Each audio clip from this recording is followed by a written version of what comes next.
국토교통부 장관 원희룡입니다.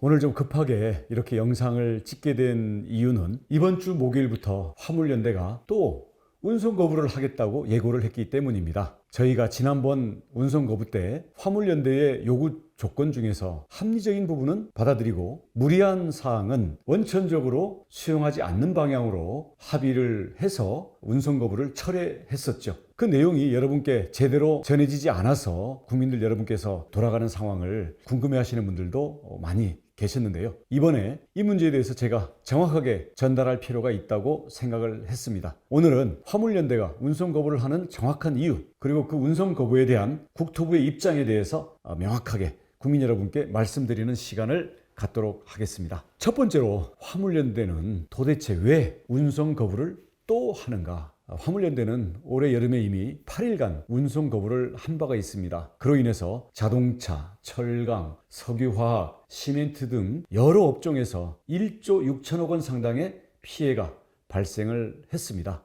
그 당시에 올해 말로 일몰로 끝나는 안전운임제를 영구화하고 품목을 확대해달라는 요구를 했었는데요. 당시에 제가 화물연대와 대화를 통해서 안전운임제 연장은 고려할 수 있다. 하지만 영구화나 품목의 확대는 불가능하다. 그리고 그 이유에 대해서는 충분히 설명을 했고요. 안전운임제의 연장을 위해서 협의를 해나가기로 합의를 했었습니다. 하지만 안전운임제는 국회에서 입법으로 정할 사항입니다. 지금 국회가 이 점에 대해서 조금 늦어지기는 했습니다만은 처리를 예정하고 있습니다. 그런데도 화물연대는 민주당 측에서가 자기네들이 요구하는 사항을 담은 그런 개정안을 내놓은 것을 빌미로 해서 정부와 화물연대와의 합의의 내용이 없었던 내용들을 추가적으로 담고서 밀어붙이고 있기 때문에 국회에서 논의가 잘 안 되고 있는 상황입니다. 하지만 연말까지는 안전운임제의 3년 추가 연장안을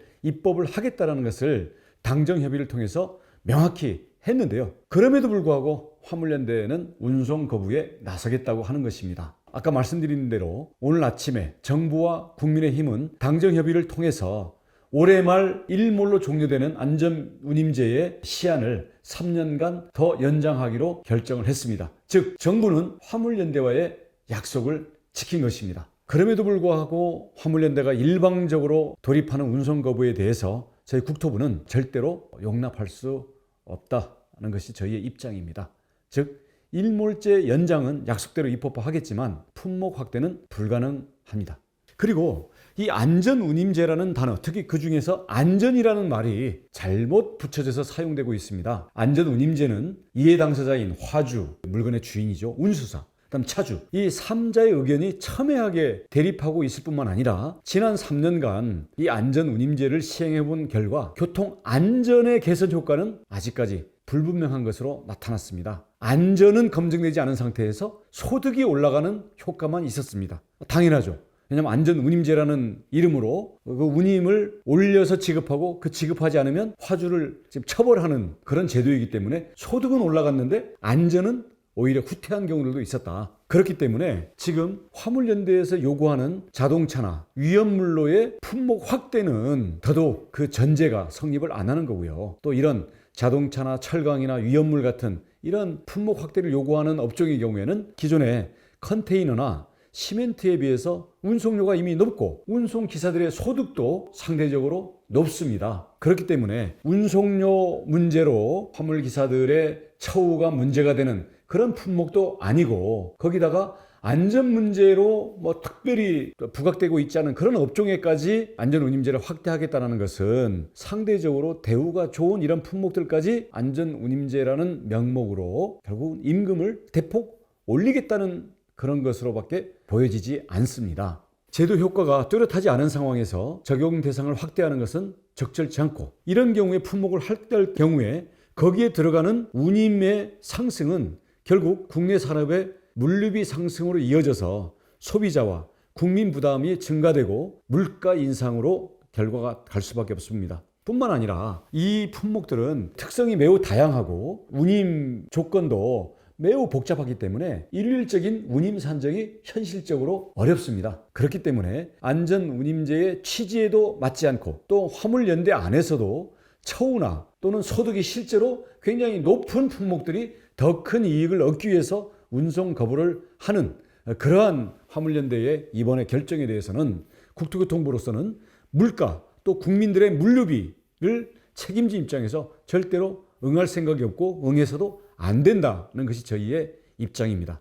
물론 화물연대와는 소통은 앞장서서 계속 할 것입니다. 또 운송 거부를 하더라도 지난번 태풍의 피해를 입은 지역의 복구와 같은 민생과 직접적으로 관련된 부분에 대해서는 운송 거부를 철회할 수 있도록 설득에 나설 것입니다. 자, 그 다음 국민 여러분께 이 화물연대의 운송 거부에 대한 국토교통부의 대책을 말씀드리겠습니다. 운송 거부가 일어나지 않도록 최선을 다해야 되겠지만 그래도 운송 거부를 하는 경우에 대비해서 이미 국무총리 중심으로 관계 부처들의 장관회의를 통해서 운송 거부에 대비하는 범정부 차원의 합동 대책을 세웠습니다. 만약에 화물연대가 불법적인 행동들을 해나간다면 엄정한 원칙으로 법에 의해서 대처하지 않을 수가 없습니다. 항만 등의 물류 거점에서부터 운송 거부에 참가하지 않은 운송기사들의 운송을 방해하고 번호판을 찍는다든지 기사들을 사진 찍는다든지 하면서 나중에 보복하겠다는 식으로 공포 분위기를 조성하는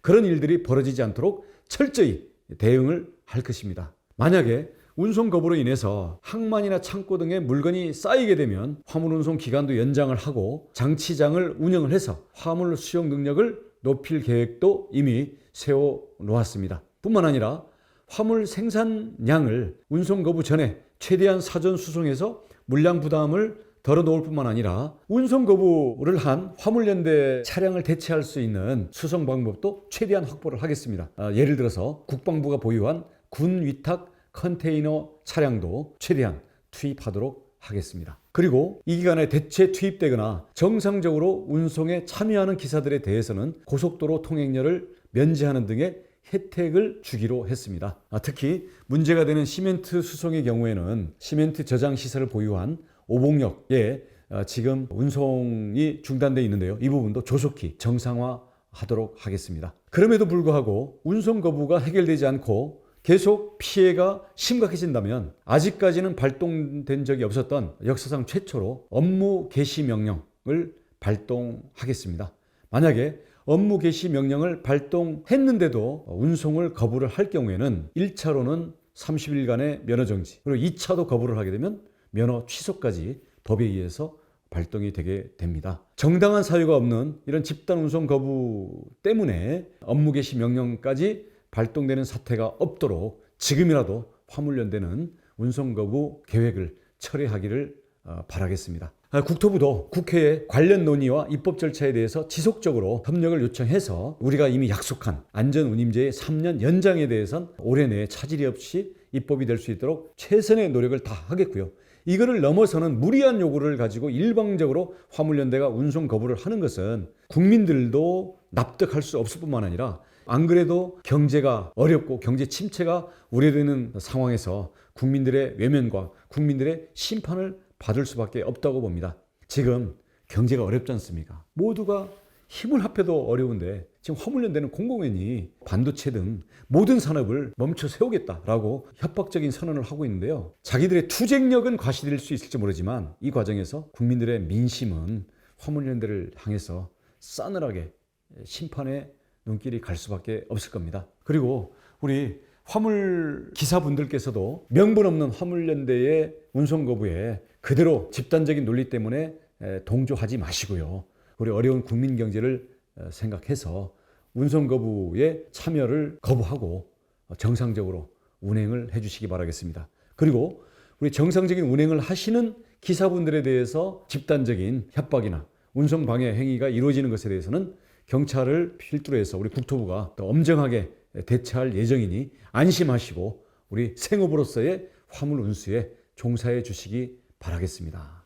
지금까지 화물연대와 35회에 걸친 협의를 했었고요. 화물연대 단독만으로도 지금 14차례에 해당하는 대화를 해왔었습니다. 그럼에도 불구하고 화물연대는 국토부가 대화를 안 한다는 있지도 않은 사실을 가지고 자꾸 운송거부의 명분을 만들려고 하고 있는데요. 이런 점들에 대해서는 정확한 사실관계와 국민들의 뜻을 밝혀서 화물연대의 그런 일방적인 운송거부에 다수의 기사분들이 휘말려 가지 않도록 저희들이 최선을 다하겠습니다. 화물연대는 성숙한 책임의식을 가지고 지금이라도 집단운송 거부 계획을 철회하고 앞으로의 안전운임제의 향방을 국회에서의 합법적인 절차를 통해서 결정할 수 있도록 협조를 해주시기 바라겠습니다. 국민 여러분께서도 화물연대가 올바른 결정을 내릴 수 있도록 국민들의 높은 의식을 발휘해 주시기를 부탁드리겠습니다. 감사합니다.